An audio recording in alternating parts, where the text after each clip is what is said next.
এই উত্তরটা, এই প্রশ্নটা আমি আমার সম্মানিত ভিউয়ার্সদের কাছে রাখলাম, আপনার কমেন্টসের কাছে। আমার যদি কথা অযৌক্তিক হয় আপনারা মন্দ লিখেন, আর যদি যৌক্তিক হয়, আমি আবার বলছি কথাটা, যে ৪৫ জন ঋণ খেলাপি এবং ২২ জন দ্বৈত নাগরিকত্ব, সংবিধানের ৬২ নম্বর ধারায় আছে ঋণ খেলাপি এবং দ্বৈত নাগরিকত্ব নির্বাচনের অযোগ্য। তাহলে আমি অন্তর্বর্তী সরকার কেন অন্যের ভূমিকা নিলেন? নির্বাচন কমিশন কার চাপে এদেরকে, এই অবৈধ ব্যক্তিদেরকে আপনি মনোনয়ন দিলেন?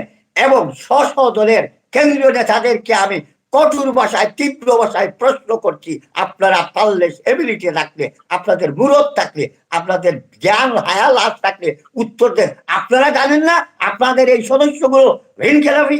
আপনারা জানেন না আপনাদের এই সদস্যগুলো দ্বৈত নাগরিকত্ব? কাজেই এখন ৬৭ জন ৩০০ সংসদ সদস্যের মধ্যে ৬৭ জনই যেখানে নির্বাচিত হওয়া